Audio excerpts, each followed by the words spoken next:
देखिए, आज हमारे यहाँ पर भिवाड़ी में 3 एसोसिएशंस हैं, इंडस्ट्रियल एसोसिएशंस हैं। वो सभी की संयुक्त बैठक थी वर्तमान में चल रहे तिजारा विधानसभा के चुनाव के संदर्भ में। और सभी के प्रेसिडेंट और सभी के सदस्यगण और उद्योगपति पधारे इस मीटिंग में बड़ी संख्या में। मैं मानता हूँ कि पूरा भिवाड़ी इंडस्ट्रियल उद्योग जगत आज यहाँ पर उपस्थित था। सबने भारतीय जनता पार्टी के पक्ष में अपना सहयोग मत के माध्यम से और साथ में भी एक चुनाव प्रचार के माध्यम से कि चुनाव तक मोटिवेशन लोगों का और चुनाव कैंपेनिंग के माध्यम से लोगों तक अपनी मैसेज पहुंचाना कि भाई ज़्यादा से ज़्यादा लोग भारतीय जनता पार्टी के पक्ष में जुड़ें और ज़्यादा से ज़्यादा मतदान भी हो। इस भाव से ये मीटिंग का आयोजन किया गया। तो सबने बहुत ही अच्छे से अपने विषय को रखा और चुनाव को आगे बढ़ाने से लेकर जीत और जीत के बाद ऐतिहासिक जीत तक सभी विषयों के साथ में एक साथ संकल्प लेकर इस मीटिंग का बहुत अच्छा परिणाम रहा कि जिसके माध्यम से आने वाला चुनाव एक बहुत ऐतिहासिक रहेगा। महाराजी टिकट मिलने के बाद में आपके कॉन्ट्रोवर्शियल स्टेटमेंट आ चुके हैं जी। कांग्रेस प्रत्याशी का ऐसा कुछ भी स्टेटमेंट नहीं है, तो ऐसा आप क्या मानते हैं, क्या कहते हैं? जैसे आपका मेरा कौन सा आया अभी जो पाकिस्तान मैच वाला था और इससे रिसेंटली आपका आया था कि हम 100 वो जो वोटिंग वाला था, ये 2 स्टेटमेंट। देखो, वोटिंग वाला तो मैं स्पष्ट कर दूं कि वो खाली मोटिवेशन स्पीच था, एक तरह से कड़सी मजाक का स्पीच था। और उसमें ये तो संभव ही नहीं है क्योंकि जो मशीन ईवीएम आती है, जिस बूथ पे आती है, जितने वोटर होते उतने वोट उसमें डाले जा सकते, उससे अधिक वोट डलते ही नहीं है। तो वो बात तो वहीं खत्म हो जाती है। उसके लिए चुनाव आयोग ने नोटिस दिया, तो हमने उसके लिए चुनाव आयोग से भविष्य में ऐसी बातें नहीं होंगी। दूसरा, जो पाकिस्तान भारत की मैच की बात कही गई है, हमारा वोटिंग कर रहे हैं, उनके बाहर के लोग आकर वहाँ पर जो बैठे हैं और हमारे मेव भाइयों को गुमराह करने का जो वो काम कर रहे हैं, वो एक तरह से हमारे मेव समाज का यूज करते हैं, उनका शोषण करते हैं, उनको अपनी ढाल बनाकर अपनी ऐसी गतिविधियों को आगे बढ़ाते हैं जो देश हित में नहीं है, जो समाज हित में नहीं है। और वो मतलब अस्थिरता का माहौल यहाँ पर खड़ा करना चाहते हैं क्योंकि इनके तार बहुत से ऐसे कट्टरपंथी सोच के संगठनों के साथ जुड़े हुए हैं जो भविष्य में प्रदर्शित भी होंगे।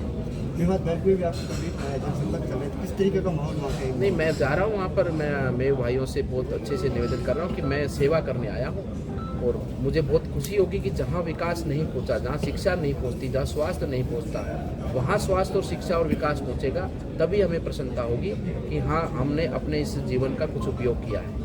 भविष्य में कौन कौन से सीनियर नेताओं को देखने को मिलेगा यहाँ पे, जैसे आप योगी जी की बात कर रहे थे या फिर मोदी जी? नहीं, ये तो देखो हमारी पर्सनल बातें थी और आने वाले समय पर जो पार्टी तय करेगी वैसा ही पार्टी, बड़ी रैलियाँ संभावित हो सकती है, पार्टी तय करेगी इन सब चीज़ों को। पार्टी जैसा भी तय करेगी उसमें बढ़िया से रहेगा। और हम तो चाहेंगे कि हमारे प्रदेश और राष्ट्र के सभी नेतागण यहाँ पर पहुँचे, जनता को संबोधित करें और हमारी जनता भी उनके विचारों को सुनकर राष्ट्र के विकास में अपना योगदान दे। महाराज जी, तिजारा देवभूमि है और यहाँ की जो गंगा जमुनी तहजीब है उसके सब मुरीद हैं। आप महाराज जी हैं, संत सोसाइटी से आप आते हैं, किस तरीके से भाईचारा यहाँ कायम रखने की आप अपील करेंगे और किस तरीके से यहाँ भाईचारा बना रहे? क्योंकि तिजारा अपने आप में एक बहुत बड़ी सीट है और बहुत ऐतिहासिक जो इसका जो जानकारी है वो बहुत गरिमामयी है। देखिए, जब तक अपराधियों पे अंकुश लगेगा तो भाईचारे का माहौल ही स्थापित होता है क्योंकि ये जो आपराधिक जगत के लोग हैं यही भाईचारे का माहौल बिगाड़ने की कोशिश करते हैं। अब जैसे छोटी सी बात है, छोटी सी तो बात नहीं, मतलब एक छोटा सा विषय है और लेकिन बड़ा परिणाम उसका। ये जो चोरी चपाटी की घटनाएं होती हैं यहाँ पर, ये घटनाएं बंद हो जाएंगी तो किसको क्या तकलीफ है? किसी को करता कोई है लेकिन उसका दोष बहुत से लोगों को भुगतना पड़ता है। जैसे कि यहाँ पर इस प्रकार से ये सब जो घटनाएं बंद होंगी, चोरी की, डकैती की, लूटमार की, तो इनसे सबसे फायदा आपस में पूरे सभी समाज को मिलेगा। अपराध रुकता है तो अपराधी जब यहाँ से भागेंगे, अपराधी यहाँ से खदेड़े जाएंगे तो यहाँ पर जो बचेंगे वो मानवता के प्रेमी बचेंगे, वो जो एक दूसरे को प्यार करने वाले, एक दूसरे के साथ आगे बढ़ने वाले बचेंगे। तो मैं मानता हूँ कि अपराध पे लगाम से ही सब चीज़ें स्पष्ट होंगी और सबके मन में एक अच्छा भाव भी उत्पन्न होगा क्योंकि ये लोग जो इनकी ठेकेदारी करते हैं उनका काम ही ये है कि आपराधिकरण बढ़े ताकि उनकी बूझ होती रहे, उनका जो है कि एक तरह से उनके ऊपर वर्चस्व रहे गरीब व्यक्तियों के ऊपर। जब उनका ये सब चीज़ें खत्म होंगी शिक्षा और स्वास्थ्य के माध्यम से, विकास के माध्यम से, तो बहुत ही अच्छा प्रेम भाव हमारा आपको देखने को आने वाले समय पर मिलेगा और ये मैं करके दिखाऊंगा। जय श्री राम का घोष जब लगता है तो लोगों में एक अलग अलग सी एक जो एक एनर्जी है वो निकल कर आती है। लोग भावुक हैं और भावनात्मक तरीके से ये सोचते हैं कि बहुत जल्द राम राज आएगा। इसकी कल्पना की जा सकती है। राम राज्य की देखिए कल्पना, राम राज्य एक ऐसा विषय है या ऐसा स्वरूप है कि हर व्यक्ति को राम बनना पड़ेगा। हम समाज के अंदर नशा है, समाज में एक दूसरे का आदर भाव है, समाज में एक दूसरे के प्रति छल की कपट की ऐसी भावनाएं खत्म होगी, उसी को राम राज्य कहते हैं। वही बात जो मैं अभी कहने जा रहा था कि लोग एक साथ आएंगे और ये जो लोगों को आपस में तोड़ने का काम करते हैं, लोगों में बिखराव पैदा करने का काम करते हैं, ये सब सफाई होगी तो निश्चित रूप से, क्योंकि स्वच्छता को मानने वाले और एक विकास को और आपस में भाईचारे के माध्यम से सब आगे बढ़ेंगे तो वो राम राज्य है। तो इसी प्रकार से हम लोग मोटिवेट करते हैं लोगों को कि राम राज्य की स्थापना कौन करेगा, हम लोग करेंगे।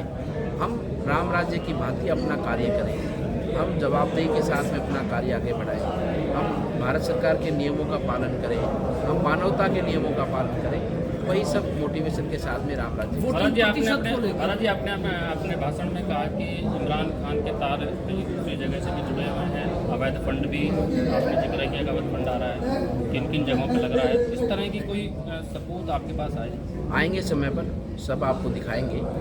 और ये तो सबूत है कि वहाँ पर बहुत बाहर से लोग आकर बैठे हैं, तो इस प्रकार के भड़काऊ भाषण और इस प्रकार के कमरे के अंदर बैठ के बातें हो रही हैं और जिस प्रकार से खरीद फरोख्त ये सब चीज़ें चल रही हैं, बहुत ही अलग रूप से वो लोगों का ये टारगेट है, लेकिन वो अपने उद्देश्य में कभी कामयाब होंगे नहीं, तो मुँह की खानी पड़ेगी।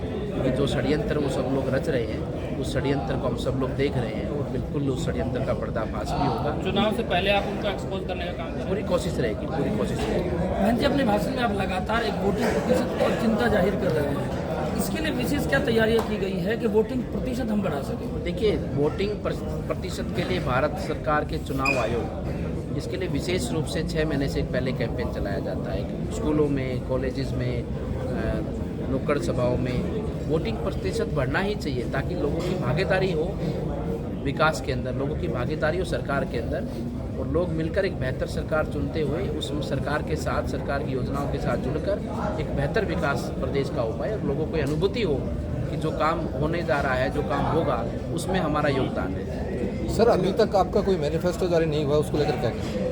ये तो पार्टी तय करेगी, पार्टी समय पर सब चीज़ें जारी भी करेगी और जनता के बीच में आएगा। सर, जिस तरीके से हम बात कर रहे हैं, मुद्दों को लेकर बात कर रहे हैं, पानी की बात कर रहे हैं, स्वास्थ्य विभाग की बात करें या फिर किसी और चीज़ के बारे में, आज तक वो मुद्दे आपके जुबान पे नहीं आए सर, उनको लेकर क्या कहना चाहते हैं सर? इस तरीके की भावनाओं को देखते हुए वो क्या करना चाहते हैं? लोकल मुद्दे को सामने नहीं आए? नहीं, लोकल मुद्दा क्यों नहीं है, लोकल मुद्दा है ना, पहले दिन से है। भिवाड़ी की सीवरेज ड्रेनेज व्यवस्था, भिवाड़ी की इंटरनल रोड कनेक्टिविटी, भिवाड़ी का पार्क है, भिवाड़ी की रोड की जो ग्रीन बेल्ट है, वो सब की स्वच्छता, सफाई, और वहाँ पर भी ग्रीन बेल्ट के माध्यम से पेड़ पौधे लगाकर एक सुंदर स्वरूप भिवाड़ी को देना, ये पूरा पहली प्रायोरिटी पे है काम। और अच्छी कानून व्यवस्था देना, अच्छी प्रशासनिक व्यवस्था देना, और ग्रामीण क्षेत्र में अच्छे स्कूल, अच्छे स्वास्थ्य केंद्र और रोड कनेक्टिविटी ग्रामीण क्षेत्र की बेहतर हो, और योजनाएं जो है वो इम्प्लीमेंट ग्रामीण क्षेत्र तक अच्छे से हो पाए, हर व्यक्ति को, लाभार्थी को योजनाएं समय पर मिले। ये सब चीज़ों पर निरंतर काम कर, इन सब चीज़ों को भी जनता के बीच में लगातार रखा जा रहा है। इससे पहले भी महाराज जी भाजपा के विधायक रहे, आप वर्तमान में सांसद भी है, लेकिन अभी तक ऐसा काम हो नहीं पाया, क्या वो तो मैं ज़्यादा नहीं जाऊँगा, लेकिन आगे आपको करके दिखाऊंगा। Thank you sir, thank you. Bhiwadi की सबसे बड़ी समस्या यहाँ का काला धंधा है, उसको मैंने बोल चुका हूँ, वो समस्या का समाधान करना हमारी सबसे पहली प्रायोरिटी है। Thank you sir.